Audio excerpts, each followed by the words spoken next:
Yo. Hey. Gotta figure out a way to make the music stop less abruptly. It's okay, we're mid-production value studio. Right. So, busy week. We only got 2 movies in our theme this week, but I got a few other movies in. I was at a craft weekend, and classic sci-fi was vetoed. So we watched some romance movies. Sad. So I can talk about those also, since I put in the watch time, y'all. So I'll talk about them, and then we'll talk about the 2 sci-fi ones. Okay. So the first sci-fi one is The Terminator from 1984. 1984. That's the last movie that we watched. The last movie? The movie titled 1984, based on the book by Yes. But we're talking about The Terminator. Yes, we are.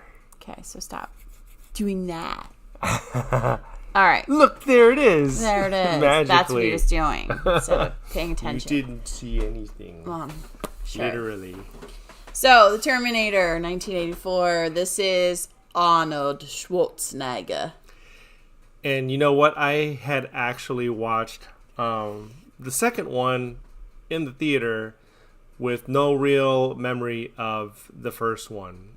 So I really had to watch the first one to understand some of the things in the second one. But the second one stood alone as, you know, just one of the greatest films. Yeah. So clearly he likes the second one better. But this is the first one. I know. And we may get to the second one, so don't talk about the second one. I digress. So I like the fact that two actors from Aliens, Michael Biehn and Bill Paxton, are both in this film. So it's kind of interesting to see them in there. It's cool to see Arnold in his prime. You know, he was certainly chosen for his acting skills. And interesting to see him as a cyborg. Yeah. Acting skills. I was waiting for it. He doesn't have the greatest acting skills, let's be real. He's got the big muscles. voice and the big muscles. Yeah, and the accent, the accent that everybody tries to mimic because it's classic Arnold. It is. So really cool how he just kind of bullies everybody around, and he just seems like this unstoppable thing. And you know, Linda Hamilton does a great job just being terrified. She is a fantastic actress. She's really good, especially in this one. And she even held up her role in that latest Terminator movie, where she's obviously much older compared to this one. So yeah, she's a great actress. Yeah, pretty cool story. Concept of a story to begin with. They're starting to play with timelines going back and forth, and having these cyborgs that are basically the justice system. Yeah, that are taking care of business. We are criminals and stuff on the verge because the war, I forget what the War of the Machines is, I think is what they called it, took place in 2042. So we're just around the corner having, AI is moving at a... But look, there were other movies that said we'd have flying cars by now. Yes, what a big bunch of fat liars. We don't have no flying cars. Not even close. There might be some in the making, but we're not flying. Yeah, I still want my Jetsons. Gas come guzzler. On, Jetsons. Jetsons, yeah. That was done in the 80s, I think, too. Yeah, I think so. Yeah. I'm ready. I'm ready for the flying cars. Ready for Where they at? Ready for my replicator. But I like cooking, so the maybe food I don't replicator. Maybe I don't want the replicator. I don't know about that. I like to cook, so I don't want the replicator. All right, so. It's a decent story as far as kind of a dystopian, I guess you would call it, type story. Pretty cool special effects with the lasers, and the robots look really cool. Who doesn't like a skeleton like cyborg thingamajig coming after you with lasers and stuff? I mean, I wouldn't want it coming after me. Yeah. But I like watching it go after other people. Short Circuit is perhaps the funny version of the Terminator with a slightly different story. But those guys... We'll get to that one, so don't talk about it too much. Those guys went bonkers, too, and they got the red eyes. Yeah. So there's something about the red eyes. Something about it. Yeah. Misprogramming or something. Yeah. All right, so what would you rate the Terminator? Perhaps a 7.5. Oh. I'm surprised. I give it a 7, because, yeah. But I'm surprised you rated that. Okay. You thought I would be higher? Yeah. Oh, okay. 7.5, guys, for Terminator 1994. And then the other sci-fi one, I consider it sci-fi because it's science and it's fiction. Yeah, science. And it was before 2000. So, Honey, I Shrunk the Kids from 1989. This is one of my all-time favorites. Not going to lie. I love the original Honey, I Shrunk the Kids. Now, they made some other ones. They're meh. This one is good, though. Good, creative fun. The girl, though, has terrible acting. The teenage girl? Yeah. I think I had a crush on her when this movie came out. She's not a great actress, though. Not a great actress. The rest of them did a decent job. I like the dad, the neighbor dad. Rick Moranis, he is great. No, the neighbor dad. Oh, the neighbor dad, yeah. He's my favorite. Rick Moranis is great. Yeah. Though he's a great actor. Yeah, he just tried to get his son to enjoy the outdoors. So he is the actor from Ghostbusters. That's the little squirrely guy from Ghostbusters. Yep.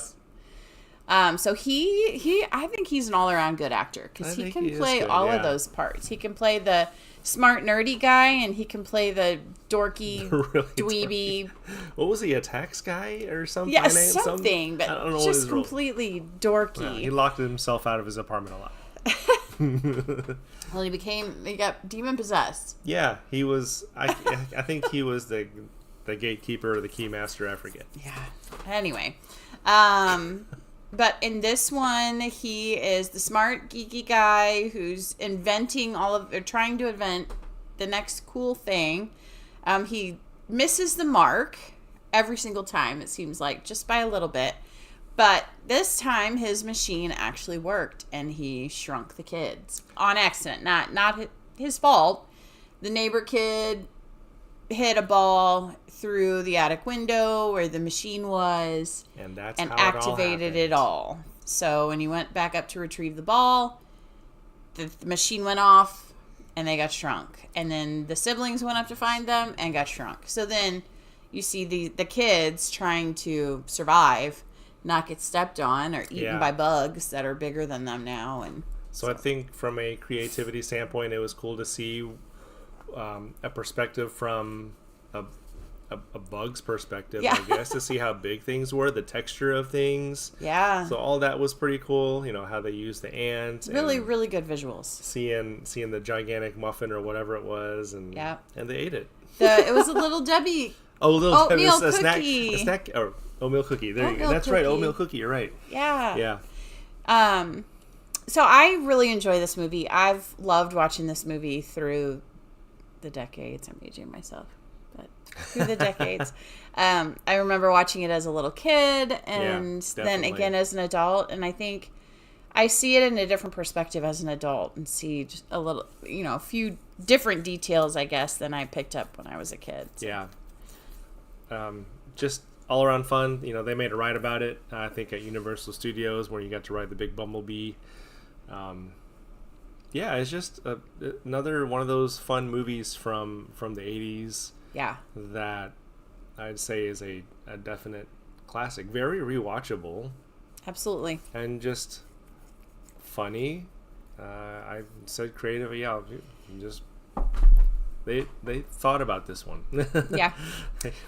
For me, it's a 9 out of 10. I really love this one. Yeah, I agree. Oh! I agree. 9 out of 10, y'all. Honey, I Shrunk the Kids. Yeah. From 1989. So if you have not seen it, it's a definite watch from us. All right. And then the other ones, if you only were coming here for sci-fi, sorry, that's all we have for you. But I have a few others if you'd like to listen up to the rom-com ones. Some were good, some were meh. So, The first one was Learning to Love Again from 2020. This one had meh acting. It wasn't great acting. The storyline wasn't fantastic. It was basically about this girl who lost her job, lost her boyfriend, decided to go back to her small town, picked up a hitchhiker on the way against her better judgment. He ended up being somebody from her past. Things got re-sparked, and they fall for each other. Meh. They fell for each other? Shocker, right? Did you see it coming? Not at all. Totally did not see it coming. So, if you're looking for something with good acting, this one would not be for you. The girl's voice was really annoying to me. I almost changed it when it first came on, but the story sounded interesting from the trailer. It was not. So, that was Learning to Love Again 2020. I'd probably give it a 4 out of 10. So that's fairly recent. 4 out of 10. Not fabulous. But you wonder how some of these movies make it out there. I mean, they're made for TV. So they're lower quality, just cheap budget. Yeah. People that want to make it big in acting, they're trying their hand at it. And some are decent, some are not. Try again. Right. I get it. If you like filmmaking in general and just want to make a movie. Yeah. Yeah. The next one is actually a mini-series. I guess you call it a mini-series. There's 34 episodes. It was called The Baxters from 2024. Never heard of that one. So this was kind of a religious-based series. It auto-played after Learning to Love Again. So we just kind of let it go and watch all 34 episodes. So it kind of caught our attention. We'll watch all 30. Wow. It was a decent story. Holy cow. Yeah, craft weekend. We're at it for hours. It was a decent story about a family that went through some struggles. One sister was in a car accident with a friend. The friend did not make it. She did. She blamed herself for years and years and years. Another sister, she married this guy. The guy had an affair, cheated on her. She wanted to fight for their marriage. So she went to him and asked him to keep fighting with her for their marriage. Then there's a brother who is just trying to hold everything all together. He's trying to keep contact with his sisters, though he didn't have a good relationship with the younger sister who was in the car accident with the friend. It was his best friend that was in the car accident and died. So there was some grudge holding, I guess, where the sister suspected it. But anyway, there was some plot twists that happened. The cheating husband was murdered. So you got to kind of watch it and find out what happened there. But he had an affair with one of his students. A friend of the student got angry at him and took revenge on him. How did he take revenge? You have to watch and see. I know, right? So I can't give it all away, or then there's no point in watching it. But it was a pretty decent storyline. I mean, obviously we watched the 34 episodes. That's crazy. You guys were able to crank that out. Oh my goodness. We watched 5 last night, and then the other however many today. Were they 30-minute long? Or were they the 45-minute long kind? I don't know. I don't think they were that long. I don't know if this will tell me either. On the very top, episode guide. Oh. No, it doesn't say. Click on one.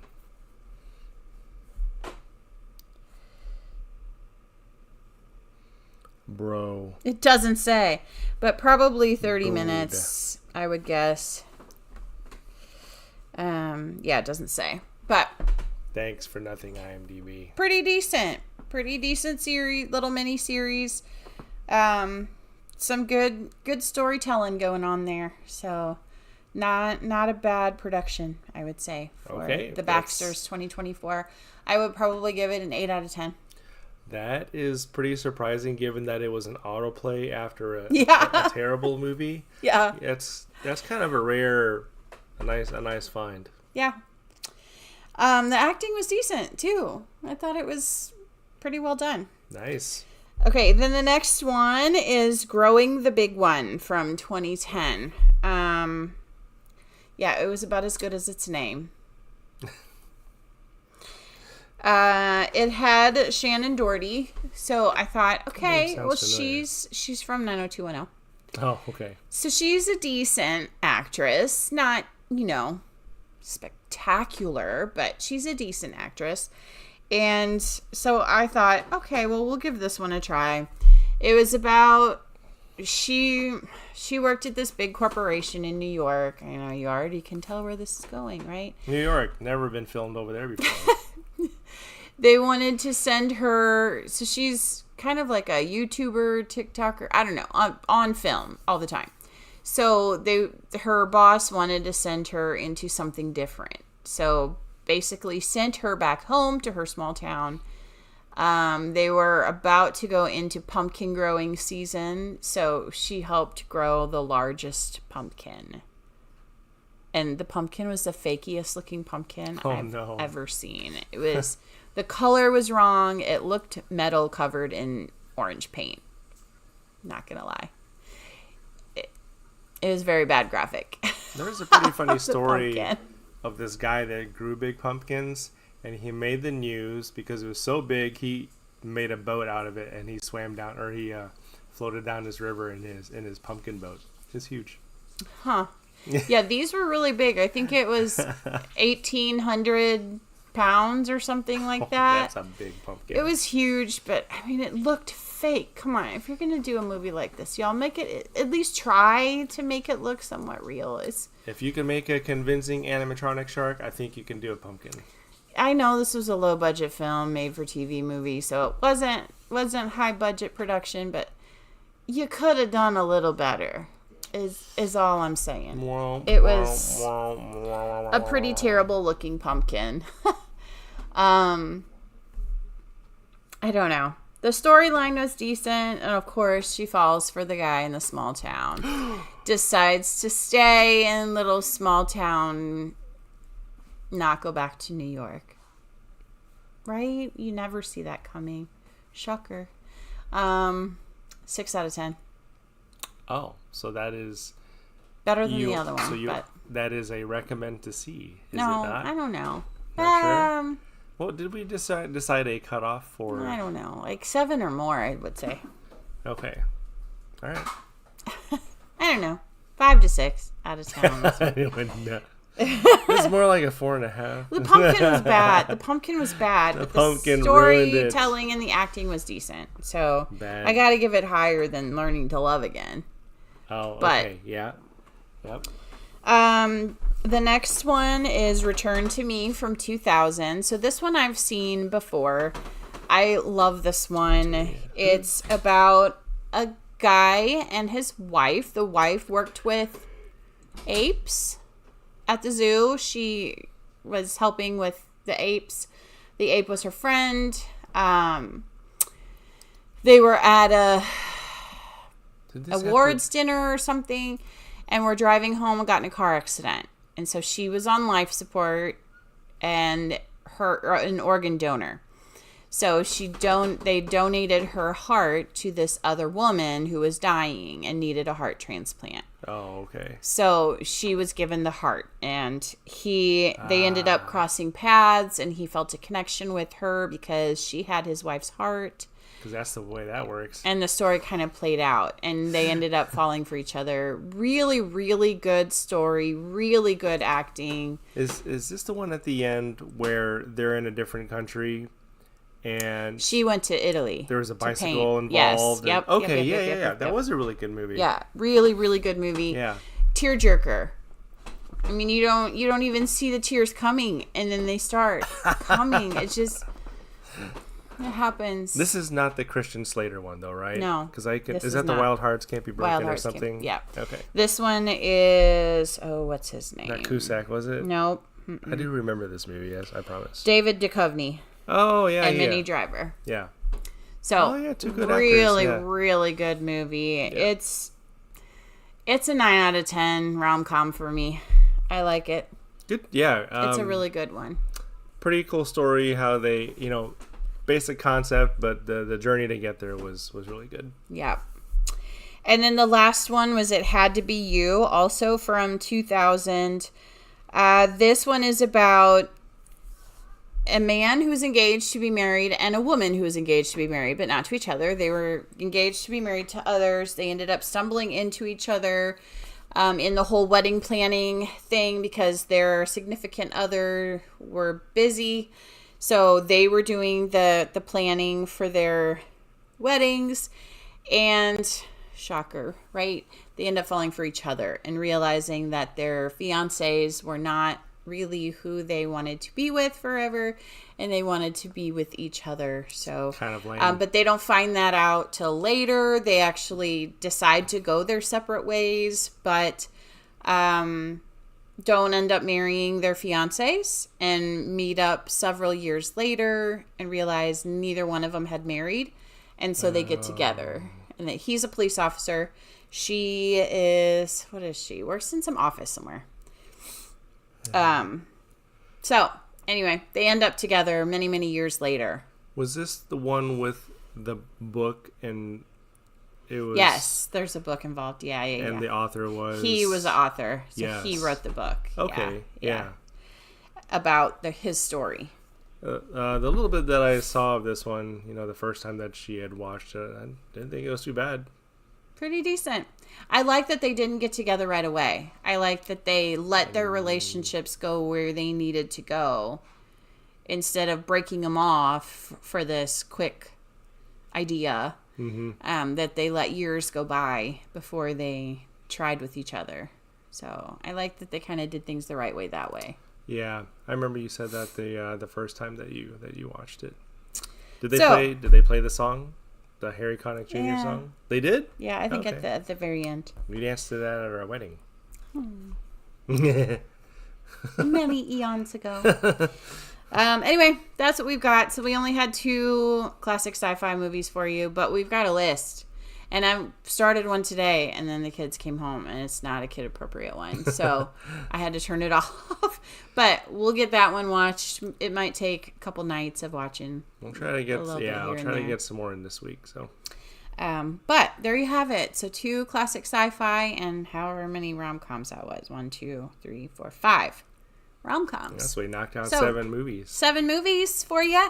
Only 2 in our theme, but that's okay. I'd rather bring you some than none. And then we will have our Tuesday movie review, which is actually a series.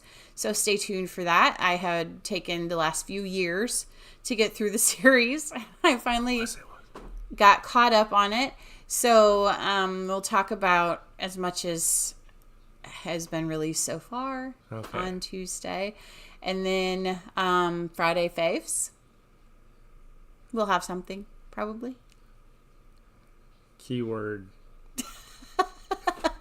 And then, of course, next Saturday. So check us out on Tuesday for our movie review. That's a series. Oh, yeah, I think I got an idea for Friday Fave. So there you have it. Okay. All right. See you Tuesday, guys. See you next time. Oh, bye. You know what? You know what? Like, subscribe, and ding it. Ding it. So thanks for those of you who subscribed in the last week. I think we got 3 or 4 new subscribers in the last week. So and in the past month, I think a total of 12 new subscribers. That's awesome. So keep it coming, guys. We love it. So yeah, we would love some comments too, good, bad, or ugly. We don't care. Give us some comments. We just want to hear any of it. Yep. All right. Thanks for tuning in. See ya. Bye.